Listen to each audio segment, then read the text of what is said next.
everybody. What is up? I am Imbalance, also known as Davey Scorsese, also known as David Porter.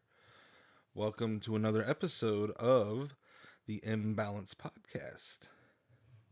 Today, I don't really have anything prepared, but I do want to announce a new kind of shout out sponsorship um, for my podcast, and that is Kelly's Vinyl Records here in Ashland, Ohio. If you're in the Ashland, Ohio area, be sure to check it out. Actually, the store just moved behind the Mexican restaurant on East Main Street. I don't have the exact address right in front of me. Sorry about that. But if you know where the Mexican restaurant is on East Main, it's right behind there. Uh, Check it out. Always a good selection of vinyl, some great prices. Leah, she runs the place, and she is just a saint. Just treat her with respect. She'll treat you with respect. Cut you some sweet deals and some sweet vinyls. Always just a wide variety of things to find. Just always look around. She even has a room of just full of nothing but $2 records a piece. They're each $2, and I've beefed up my vinyl collection thanks to that room alone. And she just hooked me up with a whole lot of just sweet deals and sweet vinyls, and she's just a sweet lady. So go go say hi, tell her I sent you, and check her out. Kelly's Vinyl Record Store, East Main Street, behind the Mexican restaurant. I'll get the actual address next time. I'm not very prepared today for this episode. I'm kind of speaking from the heart today on a subject that's really kind of been on my mind a lot lately, and that is the subject of hate. Yes, hate. Something that we all deal with on a daily basis. I've seen, I'm sure people listening will probably say hate is nothing new, which I know that, but it just seems in the last few years, where I live in this country, I'm an American. I'm not sure how it is in the rest of the world. It might be just as bad, it might not be. But I've just seen a lot of hatred in almost everyone's hearts, and it's like everyone's going crazy. Um, and I just don't understand why or how that happened. People can blame who they want. A lot of people blame, our current president for dividing our country. But I feel like this is something that's been building up for a long time, and it's just not something I like to see happen. Um, I can reflect on how hatred has really kind of destroyed my life. To be honest, I'll start with that. My personal tale of hatred and the effect it's had on my life, and that is I am 34 years old. I'm twice divorced.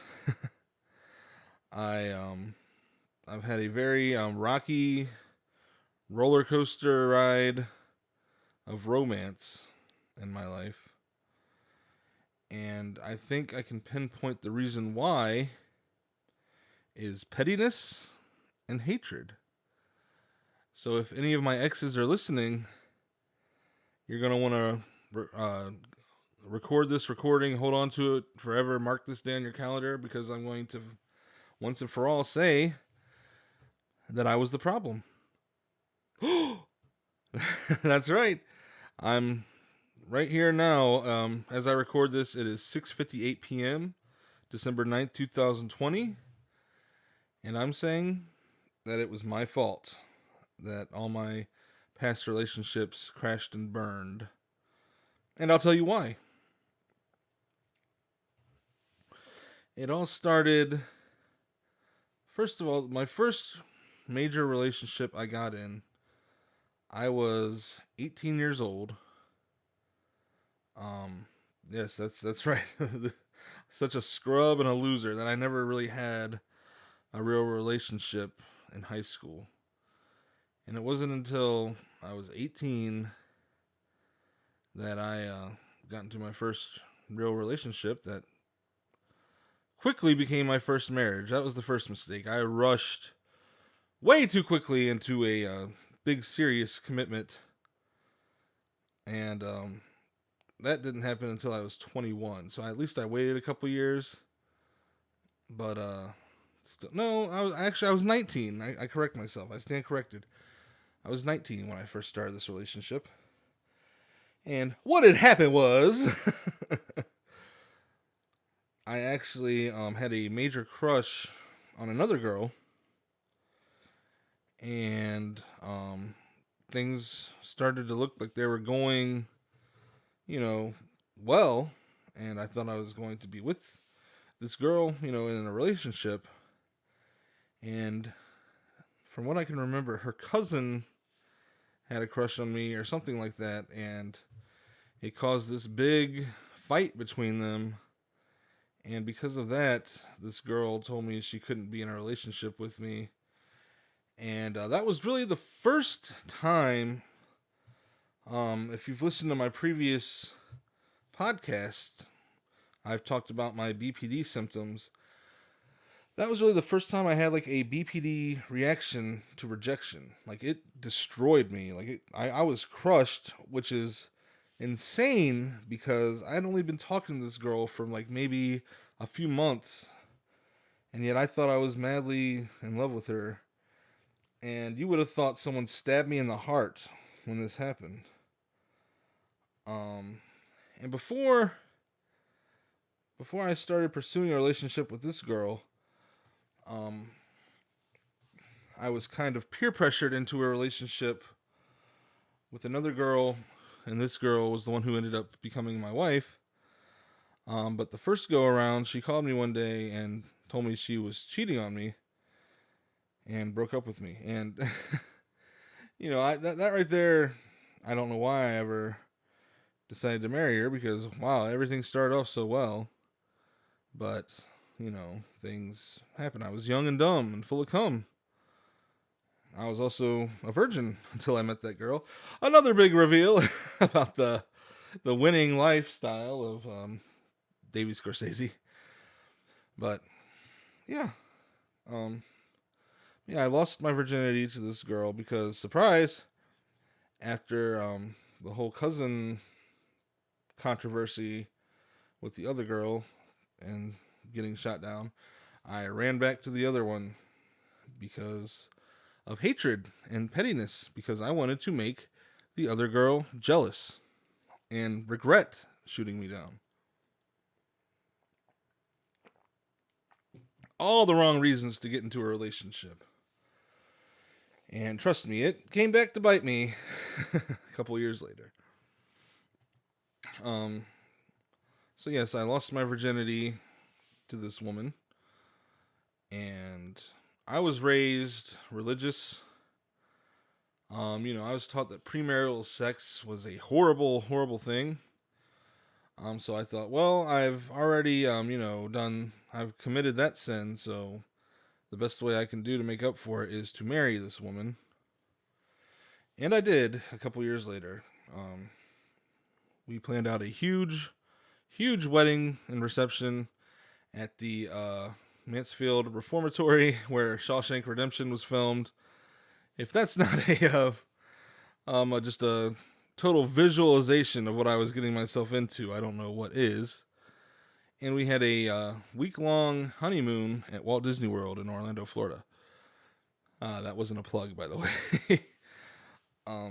Anyways, after that honeymoon, about, I'd say a week afterwards, she told me she had made a terrible mistake and didn't want to be married. I later found out she meant she didn't want to be married to me. And once again, that old familiar feeling of rejection hit me so hard and so strongly. Once again, I was crushed. I was heartbroken. I was embarrassed. I felt like I let myself down, my family down, my friends down. I was just livid also. Came to find out she was talking to a guy in Montreal, Quebec, Canada, And apparently they were more than buddies, they were more than friends, they were more than guys. They were having some serious sexting going on back then through MSN Messenger back in those days. Again, this crushed me. I fell into a slump of depression, alcoholism. I stayed at my friend Eric's house probably for months. Lost my job at the time, and just was ready to give up on life. If you listen to my last podcast, you'll remember I talked about maxing out a credit card on TV, PS4, no PS3, sorry, a PS3, a TV, a whole bunch of junk because I was planning on killing myself shortly after. And well, that didn't happen. A couple years later, no, it was about a year later. I met another girl who turned out to be my second wife. This relationship worked out a little bit better. We built our relationship for 3 years before we got married. And the year we got married, it was September. By December of that year, she was in the hospital with a severe pancreatic attack. Pretty much her main bile duct had been blocked off completely, and her pancreas was eating itself away. She was in terrible pain. She almost died. We spent our first Christmas as a married couple together in the hospital room, where she had tubes in every orifice in her body and extreme pain and misery. That was a lot of trauma there. She was at the point where I had to wipe her ass for her for a while because she didn't have the capabilities to do that. Through sickness and health, better or worse, all that. So we made it through that. We got our first house, and shortly after that, our neighbors burnt the damn place down. Their kids were playing with matches in our backyard. There was an old mattress leaned up against our house from the previous owner. They decided to light it on fire, and poof, the whole half of the house went up in flames with it. So yeah, that second marriage, we went through a lot of struggles, a lot of just a lot of hard times. But I thought it would make us stronger, going through all that. That wasn't the case, unfortunately. At some point, after going through the routine of married life, I think we just lost our spark. I was fighting to keep it. I even planned an anniversary trip to Hershey, Pennsylvania, and tried to make it like as romantic as I could. But at that point, I knew she was talking to another man. I just didn't want to face it just yet. I wanted to, just make one final attempt, just to save what we had. We'd been separated before then because of problems, and I just wanted to, say that I gave it all I got before we called it quits. But I knew we had just toured the chocolate factory in Hershey, and we were in this food court. We'd each gotten like these big elaborate cupcakes that they made out of like Hershey chocolate. I got the Reese one, and we started arguing. We were fighting over this guy she was talking to, and just then there was this guy walking around dressed as a Hershey bar, like as a kind of mascot kind of thing. He walked by. He sadly, patted me on the shoulder, and just kept walking. And I always say this could be a good comedy bit, but I really, at that point, I knew that my marriage was over. I knew that we were done. And sure enough, she finally told me that she'd been seeing this other guy. And again, my reaction to rejection went cranked up to 11, and I couldn't handle it, and kicked her out of my house, took all my stuff, and stored it in my parents' garage so she couldn't do anything to it. The stuff I did leave behind, she marked all over with a marker and all this stuff. She went full on crazy. But that's probably because, once again, my hatred and pettiness got me into another mess. And before the divorce was even finalized, I was talking to and dating a 19-year-old single mother who turned out to be the worst thing to ever happen to me. If you're not noticing a pattern here, I'm always trying to get revenge on someone who hurt me because of my hatred, and it ends up hurting me in the end. And this woman, I'm not gonna say any names on my podcast, but at first, I thought it was great. I could pick up where I left off. She had a kid. I could, have a family still, and not have to start from scratch on that. And like, she was young. I was like 27 at the time. She was 19, which really, that was a horrible, horrible idea, because we both just ended up being toxic as hell for each other. She was very mentally, emotionally abusive to me. She tried to force me to be someone that I wasn't. She would constantly put down my manhood, tell me I needed to dress a certain way, walk a certain way, sit a certain way, act a certain way. And, people would tell her like how good I was with her kid, and she would straight up tell them that's because I'm a man child. And, she just she did a number on me. That's for sure. You know the story about how I attempted suicide, ended up in the mental hospital, got my diagnosis, which led to my path to recovery and kind of self-discovery. Well, after we'd finally broken up, I was kind of stuck on her for a while. I don't know if it was Stockholm syndrome or what, but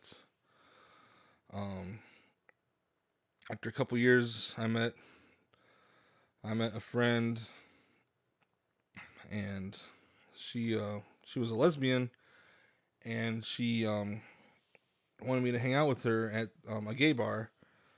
It was my first time ever being at one, and she wanted her friend to come along, who was a transgender woman, and I ended up catching feelings for this woman.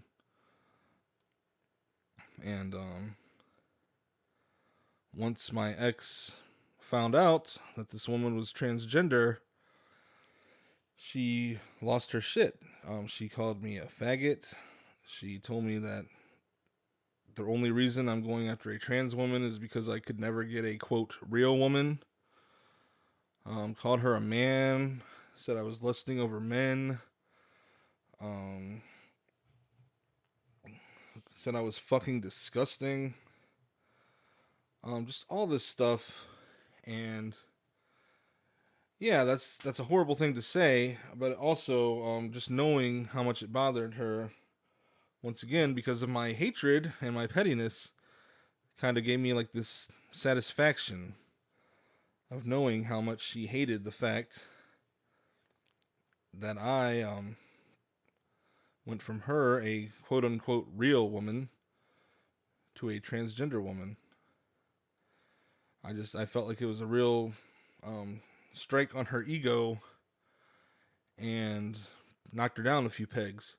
And that's not the reason, I got involved with this transgender woman either. Just to make that clear, I had very real feelings for her, very well documented on my album Heartbroken. That's a whole nother story though.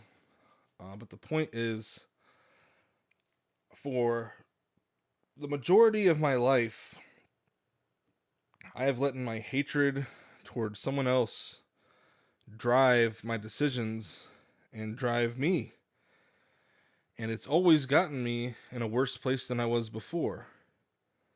Always. Like it's never worked out in my favor. Like sometimes, yes, I've like chosen to live and not commit suicide out of spite towards people. But that's still just a terrible reason to want to continue living. I now find myself, I've never been able to live on my own. There was a maybe month or two between my second divorce and the relationship after that where I lived on my own. But other than that, I've just been dependent as fuck. And I think my life of just hatred and pettiness and desire to get back at people has gotten me to this point. Don't get me wrong. I'm getting to the point where I love myself now. I love the people I live with. Um, things are working pretty well. But I do have times where I wonder, will I ever be able to be independent? Will I ever be able to, support myself, live by myself, live my own life? And I honestly don't know, because this path of hatred I've taken myself down for several years has gotten me to this point. And no one's at fault but me.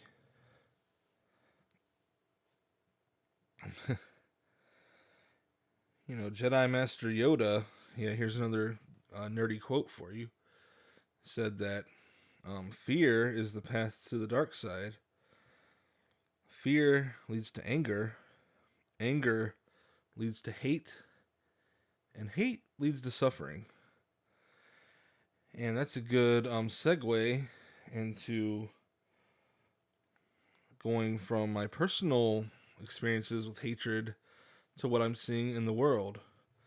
And yes, fear definitely is a path to the dark side, and I think fear has driven many people, almost the majority of people, to what we see now. Politically, I've not seen, the last time I can remember us being on the same page, not even on the same page, but just willing to work together as a country, was probably September 12th, 2001. Over the years, we've just grown so divided over our fear of, everything. Fear of religious theocracy, fear of socialism, fear of communism, fear. Everyone's always just scared to death that this country is going to go down the shitter, and it's already halfway down there, and nobody realizes it because we're all so damn afraid of each other, and it's led for us to begin hating each other. Tell me the last time you've seen, especially with social media and all this crap, anyone have a civilized discussion without tearing each other down over anything. Anything. Um, you know, yes, sometimes you have to pick a side. You can't sit on the fence all the time when it comes to issues, but you can still put your differences with people aside and recognize that we're all in this together as a human race. Everyone has people they care about. Everyone's looking out for number one, and then they're looking out for their families and their friends, and I get that. But we can all recognize that and not make it so damn hard for each other. I've seen more people, especially on social media, delete people, cut them out of their lives, block people over disagreements. And I'm guilty of this. I've gotten so tired of people doing nothing but post comments on things that I have just to disagree. And any other time, they don't bother talking to me, just when they want to argue. And yes, eventually it gets annoying, and I block them out of my social media because I don't want that. Yes, you have to look out for yourself. You have to look out for your well-being. But at the same time, like, just try to, have some empathy for people. A buddy of mine wanted me to cover the subject of empathy, and I'll be doing that on a future podcast. I'm just really trying to put some thought into what I'm going to say, because that is a hard thing to deal with, is having empathy and being an empath. And I'm really trying to figure out what advice I can give people on that. But right now we're talking about hatred and how it's, I know for me personally, it has caused a massive amount of suffering for me in my life and my mental state and just everything. And like I said, I figured out because my main motivator for the major events in my life has been hatred, pettiness, trying to cause jealousy, and just trying to make people pay for the pain that I went through. See, I used to say the pain that they put me through, but no, it was just pain I went through. I mean, yes, their actions towards me played a significant role in that. But at the same time, look what my desire for revenge has done. Absolutely nothing. It just made me more miserable. So, to put it in nerdy terms, the dark side, being a Sith, even in the movies, it never ends well for any Sith Lord. So just think of that next time you want to use your hatred and pettiness as a motivating force behind your decisions in life. Doesn't end very well at all. It certainly hasn't for me. And it's unfortunately seems like that's the motivating force behind a lot of decisions in this country.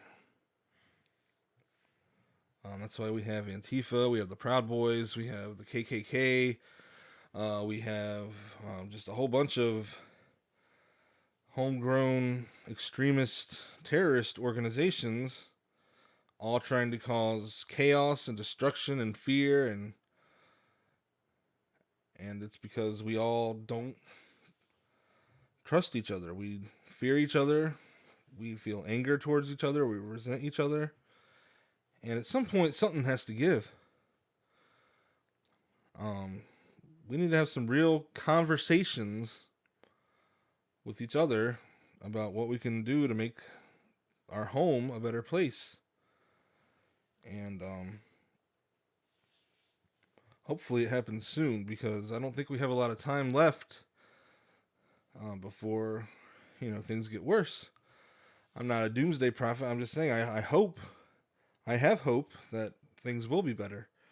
I believe in my heart that they will be. I hope it happens soon, because this is a lot of things happening in the world today are just damn near unbearable. And that's all I have for this time. Just remember, hatred gets you nowhere in life. Try to have love and compassion for everyone around you. Until next time, I'm Imbalance, Davey Scorsese, David Porter, whatever you want to call me.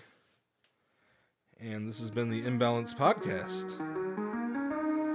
I will see you next time. Thanks for listening, and bye-bye.